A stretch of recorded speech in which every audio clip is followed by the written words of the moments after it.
So My Hero Academia kicks off a new arc, with one episode left to go in its fourth season before clearly stopping and teasing that Season 5, which we all know we're going to get, but we're still going to act surprised when it gets that official announcement.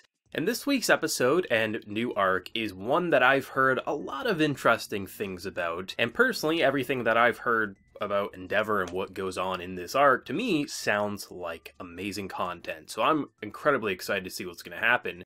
Especially because when you take into consideration what Endeavor has represented in this series up until this point, a bad parent, a bad father, a bad hero, all things considered, yet kind of stuck in All Might's shadow, now just kind of given the torch, given the #1 position, not because he earned it, but rather the best man for the job had to go to an early retirement. And what happens after that? And I'm really excited to see how he'll either live up to his new title or completely crash and burn, and all the emotional and physical struggles he's going to have to overcome, especially seen by the end of the episode, and just that cliffhanger of just that thing came out of nowhere. I mean, obviously we were building up to like a fight of some sort, but I thought it would kick off next week. I wasn't expecting a cliffhanger in this one, so definitely has me pretty excited to see what the action's going to look like with next week's episode. But I mean, we're focusing with this episode on one of my favorite aspects about My Hero Academia, and that's the hero system, because ever since the Hero Killer arc, when we had Stain and just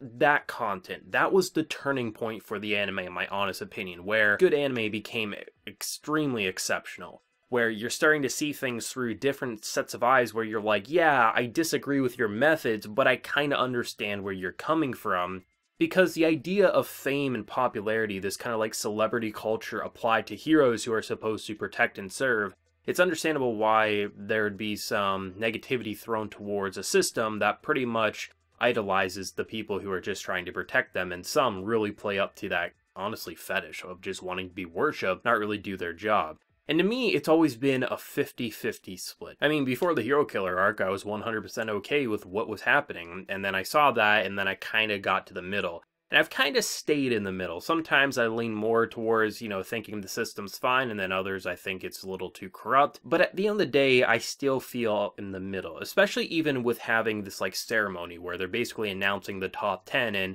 basically all the rankings of the current status quo, right? And you can look at that and say that's just an award show. That's like going to the Grammys. That's like going to the Oscars, right? Like, why would a hero need that? And you can argue it on both sides. On one side, you can look at it like our own world. Heroes, people who serve their country, people who do something that's extraordinary. They get medals. They get these like honorary moments, right? So it's no real difference. It's just, obviously, it's a little more cameras, and they're kind of doing it in the similar way a celebrity would talk at any award show, right? So you can kind of look at it and say, well, they're really just being kind of acknowledged for their skills, but at the same time, then you have the celebrity component to it, and it makes you feel a whole bunch of things, or at least I know it does for me, because it keeps me in the middle, not knowing how I feel about the system, which then in return makes seeing characters like the Hero Killer or anyone who disagrees with how they operate heroes and how they are so pretty much just like they walk down the street and people, they bow down to them. They want their autograph. They want all this, right? So it makes it very hard to say what you feel about the system, and I love that. I'd rather have a system in place where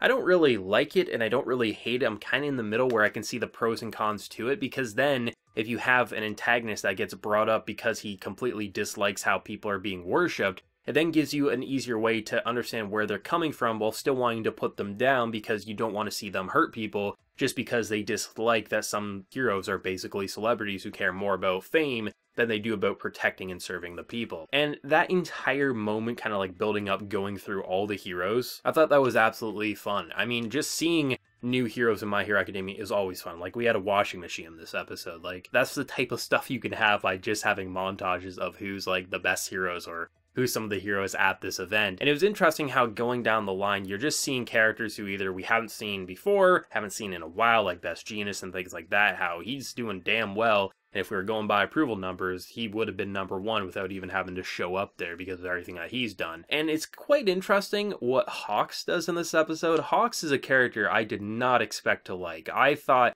it is kind of just me with my gut reaction. Any superhero who has wings, I just don't like. I feel like it's the lamest power. I feel like they get the lamest personality. It just doesn't work. I don't like them, but I like Hawks. I like his personality and I like his ability. The fact that he can like control his feathers so he can just like lift luggage up the stairs, or he could do something cool with that. His power is actually cool. They actually made wings and feathers a cool power. I usually hate them, but they made it so cool.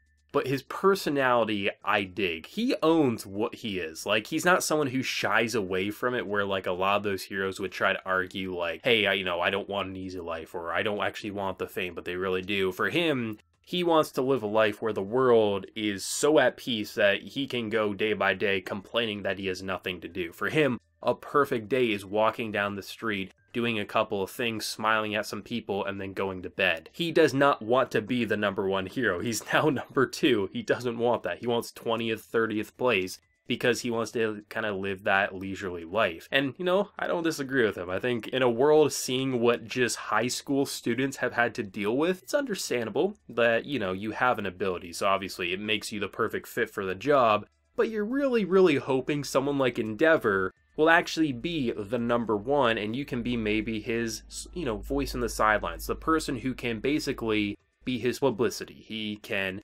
basically tell you these rumors, word on the street, and get you to do the dirty work while you uncover some of the more safer work. It's really interesting what he was doing in the moment, because it kind of seemed to him, he was kind of like, if we're going by approval numbers, which to me is the most important thing, I'm the best. Even when he was saying all that, despite not knowing where he was going with it, I kind of felt to me like he was overcompensating, as if he didn't actually want to be the flashiest, but rather he was trying to do something to Endeavor, and I just didn't know what that was. And then Endeavor just had the most simple speech, and you just knew things were changing, that this is going to be a character who's going to struggle how to be the #1, not invoke fear in people, but also invoke authority. And it's going to be interesting to see how a person who's literally covered in flames is going to overcome his own personal demons, his own anger, and if he can actually rise to the occasion. That little, kind of walking conversation Hawks and him had was so interesting, because it's just such a contrast. Someone with a smile, someone who's literally a poster boy who is loved by all, and then you got the flaming demon, and the one fan he had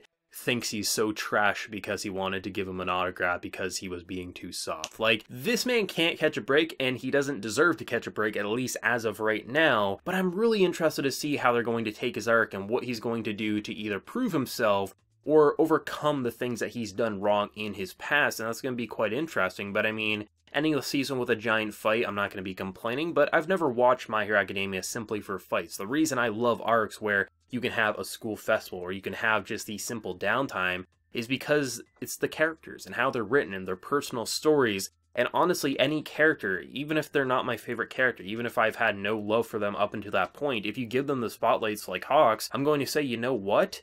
I'm interested. I'm interested in seeing what's going to happen next. This is one of those shows that, rather than having like a super large cast of characters where, honestly, that entire conference where they're just showing a bunch of heroes, that's actually a great example of what most superhero stories do, but they never really show you the characters. They'll show you a design and you'll say, oh, that's kind of cool. If they're really building an extremely large cast of characters, that's what they do. But My Hero Academia, obviously by the time the manga eventually ends, by the time the anime eventually ends, not every single character is going to have relevancy, no. But it's nice to say that a good amount do, where you can say, oh shit, this character over here, that's kind of a cool design. A season, 2 seasons later, you're like, oh shit, you're actually going to give me a character arc. That's something you don't get to say too often. I think is a big reason among many, just with the way the characters are explored, the kind of like breaking and shattering a hero system. There's a lot of great elements that really shape My Hero Academia into something special, but the idea that the characters can actually matter, even if only for a simple arc, is really impressive to me. And even besides the Endeavor and Hawks content, it was a fun episode at the beginning. I mean, Aries doing quite well. She gets to enroll with UA and actually be monitored, which is for the best. I mean, her horn is growing slowly, but still, if it grows to the point that when they found her, I mean, she could lose control and basically erase someone's existence. So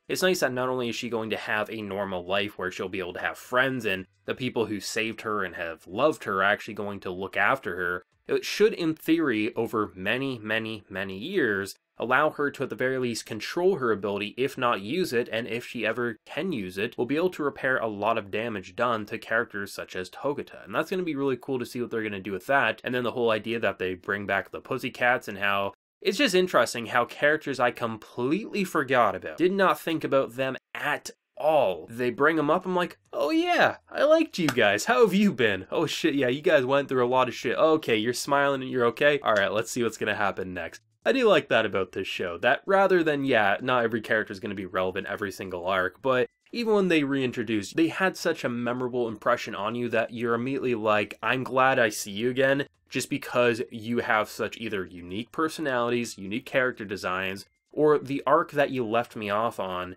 was actually pretty damn memorable that I'm excited to see. And then the fact that I wasn't thinking about this either. The kid that our boy saved, someone who was like so against him, became his fan. He got the same color shoes as Deku. Those are the moments that show why this series is so good. Something that probably no one has been remembering or thinking about all that much, and the people who have are honestly in the minority because we're focusing more on the current content at hand. Sure, rewatches were like, oh yeah, that's a great moment, I love this, I love what happened with Deku here, but to reintroduce some characters and show that things actually had an impact and why, you know, there are these people who worship heroes in this celebrity way, it just goes to show you that things aren't forgotten in My Hero Academia, and that's why this show is so damn fun. But as always, let me know your thoughts and opinions down in that comment section below. Favorite moment and where do you think it's going to go next week? Please no spoilers. If you enjoyed the video, be sure to drop a like and remember to hit that subscribe button if you happen to be new around here. So until next time, everyone, please take care and have a good one.